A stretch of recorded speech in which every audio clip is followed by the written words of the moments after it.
नमस्कार, स्वागत है आप सभी का जनादेश एक्सप्रेस लाइव में और मैं हूं आपके साथ सुप्रिया भट्ट। और चलिए बुलेटिन की शुरुआत करेंगे जहां देश के पहले प्रधानमंत्री जवाहरलाल नेहरू की आज 56वीं पुण्यतिथि है। इस अवसर पर प्रधानमंत्री नरेंद्र मोदी और कांग्रेस नेता राहुल गांधी समेत देश के अन्य बड़े नेताओं ने पूर्व प्रधानमंत्री को श्रद्धांजलि दी। प्रधानमंत्री नरेंद्र मोदी ने ट्विटर पर लिखा, पुण्यतिथि पर देश के पहले प्रधानमंत्री जवाहरलाल नेहरू को श्रद्धांजलि। वहीं राहुल गांधी की ओर से ट्वीट कर लिखा गया कि पंडित जवाहरलाल नेहरू जी एक बहादुर स्वतंत्रता सेनानी, आधुनिक भारत के निर्माता और हमारे पहले प्रधानमंत्री थे। उन्होंने देश को ऐसे बड़े संस्थान दिए जो वक्त पर हमारे काम आ सके। उनके पुण्यतिथि पर मैं देश के महान बेटे को नमन करता हूँ। इनके अलावा भी कांग्रेस की ओर से ट्विटर हैंडल पर जवाहरलाल नेहरू के कई ऐतिहासिक वक्तव्य, उनके द्वारा किए गए कामों का ब्यौरा ट्वीट किया गया। और चलिए खबरों में आगे बढ़ेंगे, रुक करेंगे महाराष्ट्र की खबर का, जहां सियासी हलचल जो है वो तेज हो गई है। जी हां, गठबंधन सहयोगियों के बीच दरार की खबरों के बीच महाराष्ट्र के मुख्यमंत्री उद्धव ठाकरे आज सत्ताधारी पार्टियों से मुलाकात करेगी। उन्होंने आज बैठक बुलाई है। एनसीपी प्रमुख शरद पवार और मुख्यमंत्री उद्धव ठाकरे के बीच बातचीत के बाद अटकलें अब तेज हो गई हैं। हालांकि शिवसेना और एनसीपी पार्टी ने अलग होने की बात नकार दिया है, लेकिन कांग्रेस के नेता राहुल गांधी एक बयान के बाद महाराष्ट्र में बनी गठबंधन सरकार की दो पार्टियों शिवसेना और राष्ट्रवादी कांग्रेस पार्टी यानी कि एनसीपी के सामने असहज स्थिति पैदा कर रही है। तो अब ये वक्त ही बताएगा कि महाराष्ट्र की सरकार में क्या कुछ नया फेरबदल हो सकता है। देश में 25 मई से घरेलू विमान सेवा शुरू हो चुकी है, जिसके बाद तमाम ऐसे लोग हैं जो लॉकडाउन में फंसे हैं और उसके बाद वो अपने गंतव्य तक पहुंचने के लिए इन विमान सेवाओं का सहारा ले रहे हैं। लेकिन जिस तरह से कोरोना महामारी पूरे देश भर में अपने पैर पसार रही है, जिसके बाद एयर इंडिया और इंडिगो के विमान में कोरोना संक्रमित मिला, जिसके बाद दोनों विमानों के यात्रियों को क्वारंटीन किया गया है। वहीं इस पूरे मामले पर सरकारी विमानन कंपनी ने ये जानकारी दी कि कोरोना पॉजिटिव मिला यात्री अलायंस एयर के सिक्योरिटी डिपार्टमेंट में काम करता है। यात्री पे टिकट पर हवाई यात्रा कर रहा था और अब इस फ्लाइट के सभी यात्री राज्य के नियमों के तहत क्वारंटाइन में हैं। मई महीना शुरू होते ही पहले तो गर्मी ने रफ्तार पकड़ी और अब उसके बाद प्रचंड लू का सामना कई राज्य कर रहे हैं। इसी कड़ी में राजस्थान के चूरू जिले में पारा 50 डिग्री को छू गया है। आपको बता दें, पिछले 10 साल में ये दूसरी बार है जब चूरू में मई महीने में इतना अधिक तापमान दर्ज किया गया है। वहीं दिल्ली भी लू की चपेट में है, जहां दिल्ली के पालम इलाके में तापमान 47.6 डिग्री सेल्सियस तक पहुंच गया है। मौसम विभाग के मुताबिक गर्मी का ये सितम आज यानी कि बुधवार को भी कहर बरपाएगा। हालांकि गुरुवार को इससे कुछ हद तक राहत मिल सकती है। कोरोना वायरस महामारी के बाद अब एक और बिन बुलाया मेहमान भारत के लिए सिरदर्द बन गया है और ये हैं दुनिया के सबसे खतरनाक प्रवासी कीट टिड्डे। आपको बता दें, टिड्डियों के एक बड़े दल ने अप्रैल में पाकिस्तान से भारत में प्रवेश किया और ये तब से फसलों को चट कर रहे हैं। बताया जा रहा है कि पिछले 26 सालों में भारत पर यह टिड्डी दल का सबसे खतरनाक हमला है। तो वहीं इस खबर के बाद यूपी के अधिकारियों ने अपनी तैयारियों को लेकर भी जानकारी दी है। उन्होंने बताया कि दोनों राज्यों की सीमाओं से लगे जिलों में रात के समय रसायनों का भारी छिड़काव करने के आदेश जारी कर दिए हैं। तो वहीं ऐसे में अब किसानों के सामने दोहरा संकट भी खड़ा हो गया है। और यहां रुकेंगे एक छोटे से ब्रेक के लिए, जल्द हाजिर होते हैं कुछ और खबरों के साथ।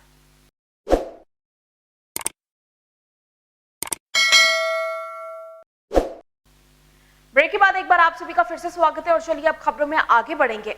इंसान भले ही चांद पर पहुंच गया हो, ज्ञान, विज्ञान और तकनीक भले ही इंसान का एक अभिन्न अंग बन गया है, लेकिन बिहार के छपरा जिले में अंधविश्वास से घिरे लोगों के लिए हकीकत इससे परे है।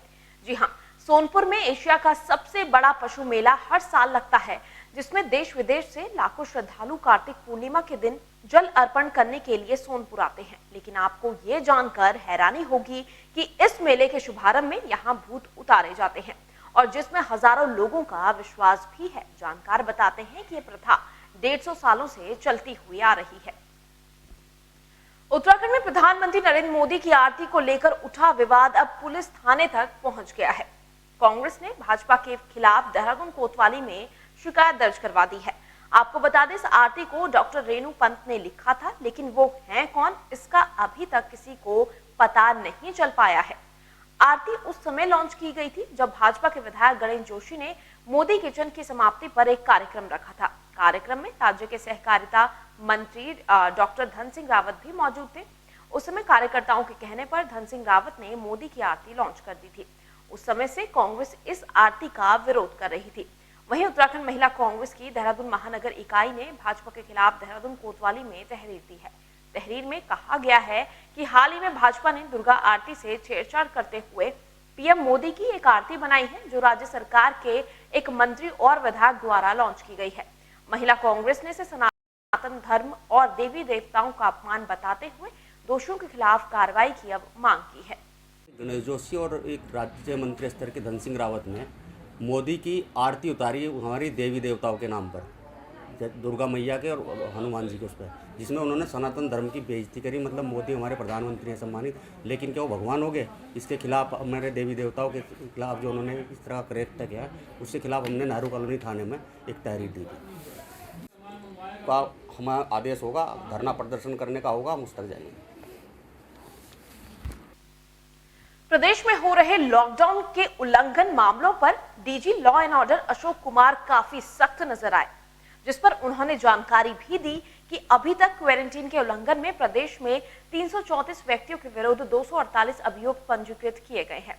इसके साथ ही एहतियातन अभी तक 354 पुलिसकर्मियों को क्वारंटीन भी किया गया है, जिसमें से क्वारंटीन अवधि पूर्ण करने के पश्चात 244 पुलिसकर्मी वापस ड्यूटी पर भी आ गए हैं। देखिए, अभी तक जब से लॉकडाउन लागू हुआ है तब से अब तक कुल 3358 FIR हो चुके हैं, जो 22,000 लोगों के खिलाफ हुई है। अभी तक 7,180 गाड़ियाँ सीज हुई हैं लॉकडाउन के उल्लंघन में, और 2 करोड़ 60 लाख रुपए का जुर्माना उसको लग गया। अगर हम होम क्वारंटाइन के उल्लंघन की बात करें तो अभी तक 334 लोगों पे FIR दर्ज की जा चुकी है होम क्वारंटाइन के उल्लंघन, मतलब उसको बहुत एक्टिवली हम लोग फॉलो कर रहे हैं। पुलिसकर्मियों की बात करें तो अभी तक हमने कुल 354 पुलिसकर्मियों को क्वारंटाइन किया है, जिनमें से 244 लोग अपनी क्वारंटाइन अवधि पूरी कर वापस ड्यूटी पर लौट आए हैं।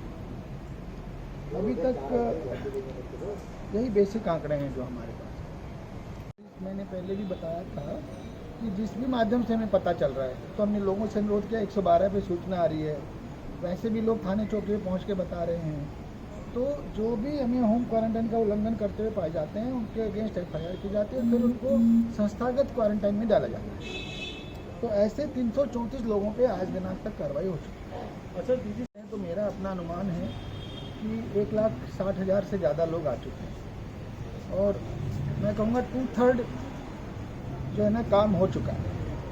मैक्सिमम 1/3 लोग रहे हैं।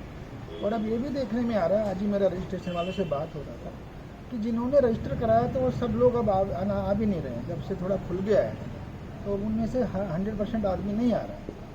तो मैक्सिमम जो है 1/3 काम बचा है, बाकी जो अगले 1 हफ्ते में पूरा हो जाना चाहिए। देखिए, ये हमारे संज्ञान में आया एक पुलिस कर्मी ने, देखिए बड़ी हमारे लिए मतलब अच्छी बात नहीं, इतनी अच्छी ड्यूटीज़ बात पुलिस कर रही थी, उसके बावजूद कभी कभी एक आध हमारे यहाँ भी नेगेटिव एलिमेंट आ जाते हैं।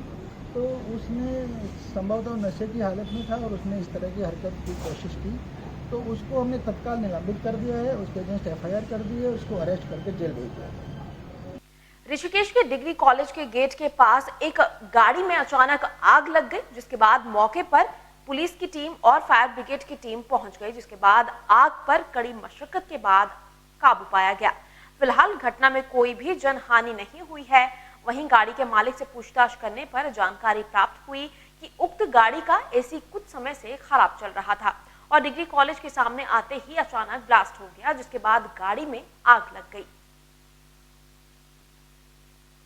लॉकडाउन के चलते तमाम कॉलेजेस बंद हैं। ऐसे में छात्रों को ये जानने में परेशानी हो रही है कि आखिर उनकी परीक्षाएं कब से हैं। ऐसे में जब छात्रों ने सरकार से इस बारे में जवाब मांगा तो सरकार की तरफ से कोई भी एक्शन इस पर नहीं लिया गया है, जिस पर भारतीय राष्ट्रीय छात्र संगठन उत्तराखंड के प्रदेश अध्यक्ष मोहन भंडारी द्वारा एक प्रेस विज्ञप्ति जारी की गई है, जिसमें बताया गया है कि भारतीय राष्ट्रीय छात्र संगठन द्वारा लगातार महाविद्यालयों में पढ़ रहे छात्र छात्राओं को पदोन्नत करने की मांग की जा रही है।